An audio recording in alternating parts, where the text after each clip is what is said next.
Hai semua, salam sejahtera Malaysia. Selamat datang ke channel Fels Lifestyle. Saudara-saudara, tuan-tuan dan puan-puan. Akhirnya, Perdana Menteri Datuk Seri Anwar Ibrahim membuat satu pendedahan yang amat panas. Ini pasti mengejutkan semua ahli politik di Malaysia, terutamanya yang tidak sependapat dengan Perdana Menteri, terutamanya adalah dari pemimpin dari pembangkang, dari Parti Perikatan Nasional khususnya. Bagi saya ini satu pendedahan yang amat panas dari Perdana Menteri Datuk Seri Anwar Ibrahim berkaitan dengan macai dan walaun. Ini pasti panas, tuan-tuan dan puan. Dalam satu artikel dari Sinar Harian, Anwar nasihat mahasiswa jangan jadi macai walaun. Kerajaan tidak mempunyai masalah sekiranya golongan mahasiswa ingin menyuarakan pendapat dan bantahan, namun harus ada hadnya.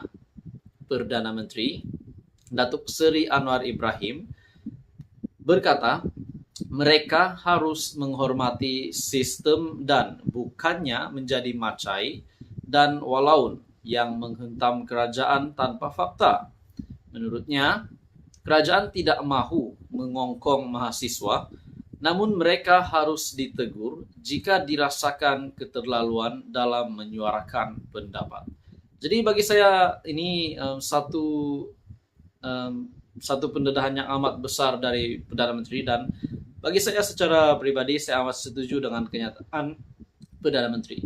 Sebelum saya meneruskan isu ini, saya meminta jasa baik Anda untuk bantu channel ini dengan menekan butang like, share, dan subscribe. Dalam artikel ini, tuan-tuan dan puan, Perdana Menteri Datuk Seri Anwar Ibrahim berkata, mereka harus menghormati sistem dan bukannya menjadi macai dan walaun yang menghentam kerajaan tanpa fakta. Bagi saya ini pasti menggemparkan musuh politik Perdana Menteri Datuk Seri Anwar Ibrahim. Siapa sajalah, mungkin kepada Muhyiddin Yassin ataupun Mahathir Mohamad, mungkin mereka juga akan terkesan dengan kenyataan daripada Perdana Menteri ini. Menurut saya, dalam artikel ini, kerajaan tidak mahu mengongkong mahasiswa. Kalau nak bantah, saya tak ada masalah. Memang ada kalanya kita bersetuju pendapat. Kadang-kadang kita rasa ada yang tak betul, tapi kita didik anak-anak mahasiswa sebagaimana anak kita. Kalau kita rasa mereka agak keterlaluan, kita tegur. Begitu juga kebebasan akademik, kita tak mahu kongkong, cuma ada peraturan dia. Janganlah kita bawa fahaman perkauman, nak berperang dengan kaum lain dan bawa fahaman Islam yang terlalu jumud. Kalau orang tak setuju dengan parti saya, dia masuk neraka. Islam apa macam itu? Ini tidak akan diizinkan. Itu yang pertama sekali. Tapi apakah perlu buat bantahan atau demonstrasi? Kalau nak cakap-cakaplah di sini, dialog katanya. Perdana Menteri ataupun Datuk Seri Anwar Ibrahim berkata demikian pada sesi dialog bersama Majlis Perwakilan Pelajar Universiti Teknologi SI Malaysia pada Jumaat.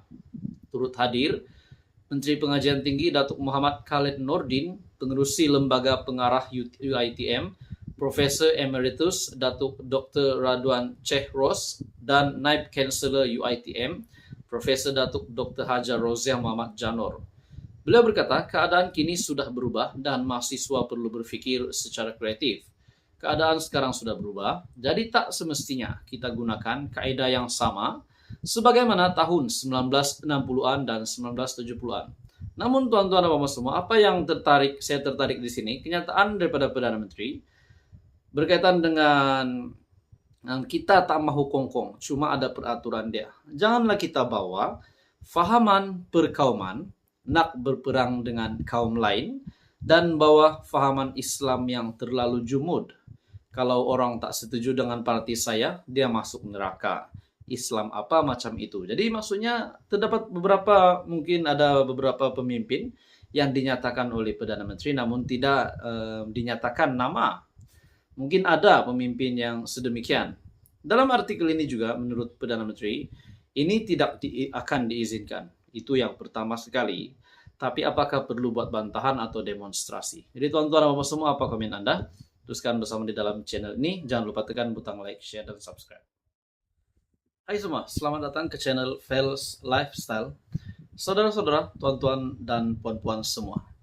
Akhirnya SPRM membuat satu pendedahan yang amat mengejutkan Malaysia hari ini berkaitan dengan siapa yang salah, siapa yang patut disiasat, adakah mempunyai kriteria, ciri-ciri ataupun status baru boleh disiasat atau tidak.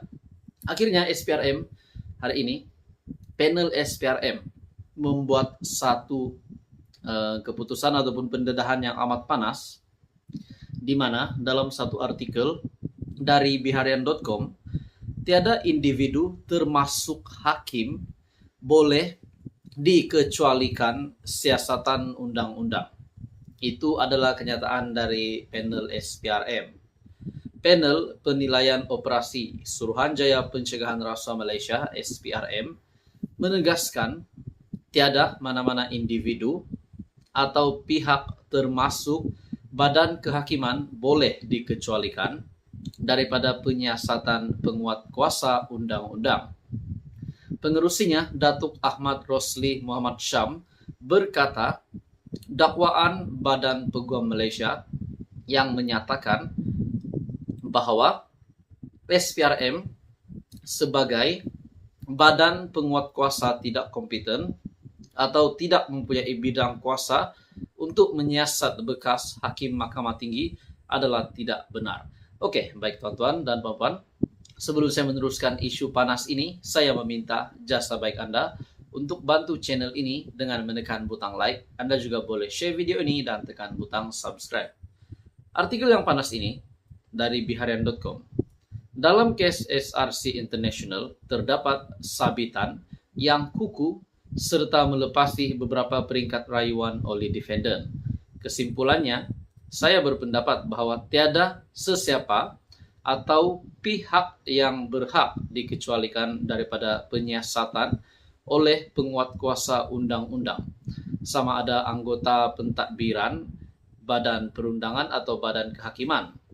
Beliau yang juga bekas timbalan Ketua Bahagian Pendakwaan Jabatan Peguam Negara juga menyangkal kenyataan Majlis Peguam Malaysia dan beberapa pihak lain yang berkata SPRM tidak mempunyai peranan untuk melaksanakan tugasan menyiasat etika hakim disebabkan terdapat jawatan kuasa etika kehakiman yang ditubuhkan di bawah Akta Jawatan Kuasa Etika Hakim 2010.